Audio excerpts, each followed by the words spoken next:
Thank you, Sebastian, for that introduction. A warm welcome to family, friends, colleagues, guests, and most importantly, the class of 2024.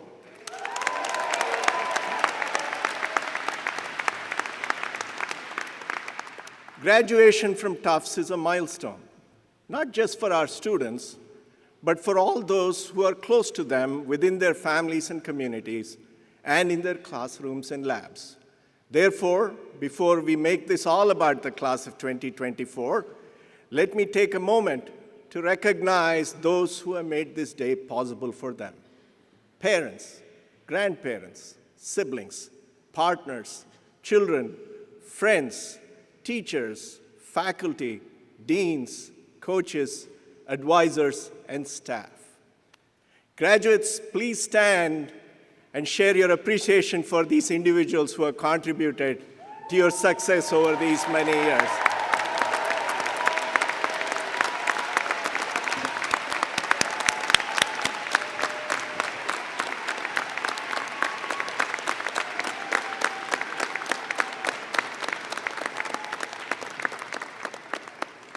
I'm also grateful to the students who have enriched our campus in this day with the important messages of their faiths, traditions, and philosophical perspectives.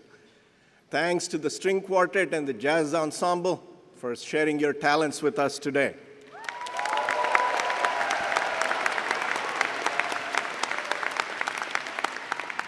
And special thanks to Reverend Elise Nelson-Winger and her colleagues in the University Chaplaincy for organizing this afternoon's celebration.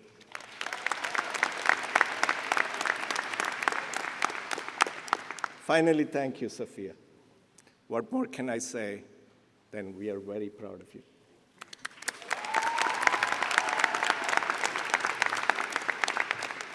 Before I share my reflections on your class and what lies ahead for you, I'd like to pause for a moment in memory of a member of the class of 2024 whose time with us was tragically cut short.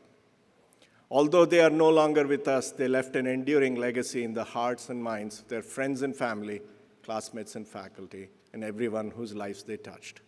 Let's pause in a moment of silence in memory of Shershon.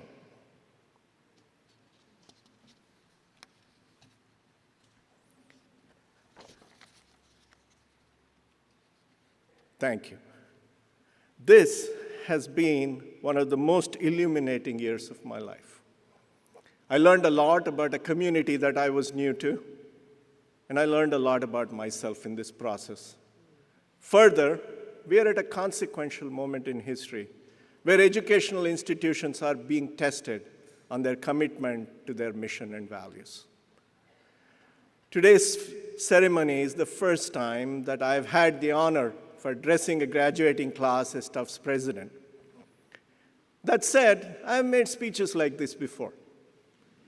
They all have a certain generic quality to them.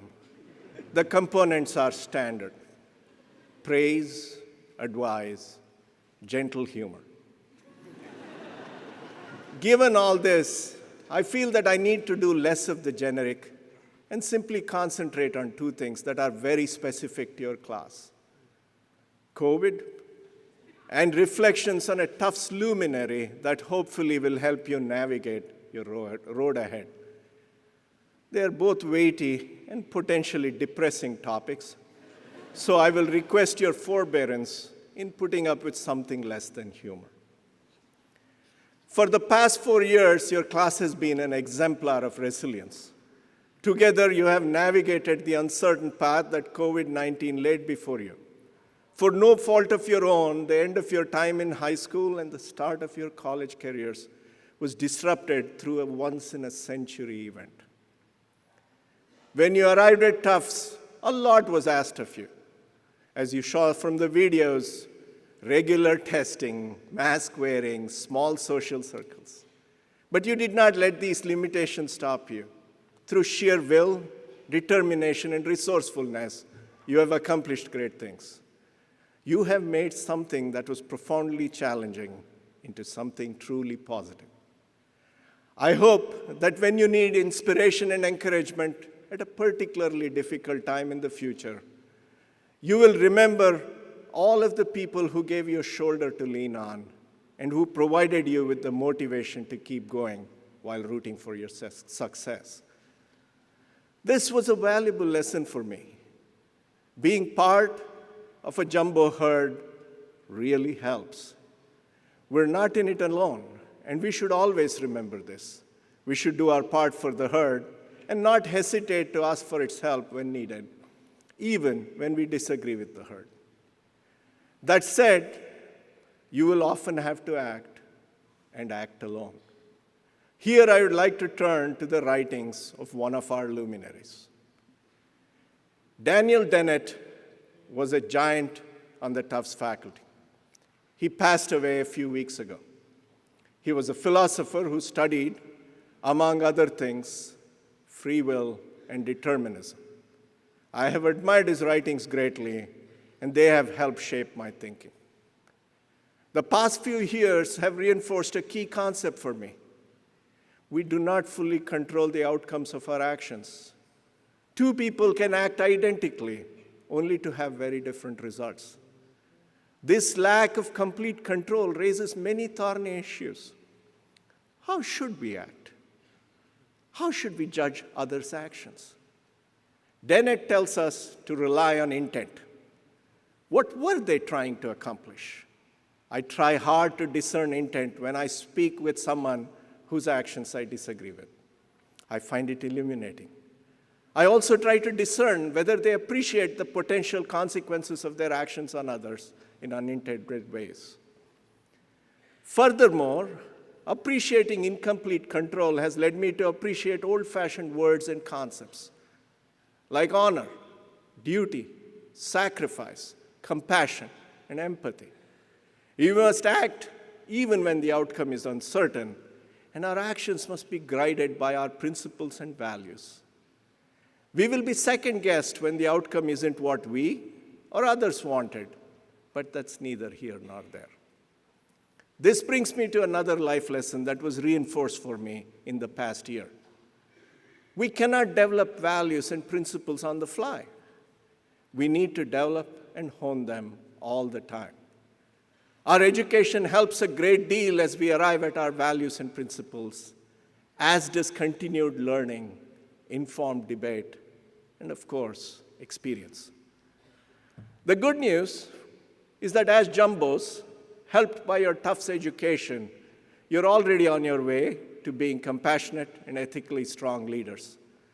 I urge you to continue to develop your values and principles and to remain committed to them no matter where life takes you. As we enter another uncertain year, Tufts will be challenged in several ways. Given the conflict in the Middle East since the October 7 attacks and the consequent war in Gaza with tragic loss of life and suffering, we will continue to be challenged to make a difference in a positive way. Some will ask us to take formal political positions. Others will demand institutional neutrality. We will be asked to support free expression while fighting anti-Semitism, Islamophobia, and other forms of hate. There will be no answer that will satisfy all, and the outcomes of our decisions will be far from certain. We must rely on our values and our understanding of our mission as a university to guide us as we work to move forward. We must go back to our touchstones: teaching, research, policy development, and support for our community. We must continue to support our scholars who study and teach about difficult conflicts and who influence policy. We must learn, talk, and debate openly in a civil manner. We must underscore the importance of listening, particularly to those with whom we disagree, to learn from their perspectives, and to go back to Dennett to truly gauge their intent. And we should demonstrate our empathy and compassion for all members of our community. In short, we should be an even better Tufts. And we should stay this course regardless of uncertain outcomes. It has been a privilege to start my time at Tufts with such an inspirational class of graduates. I'm confident that you all will not only do well, but do good. That guided by your values and principles, you will sail through this uncertain year and beyond with ease. Congratulations, class of 2024. You got this. Thank you.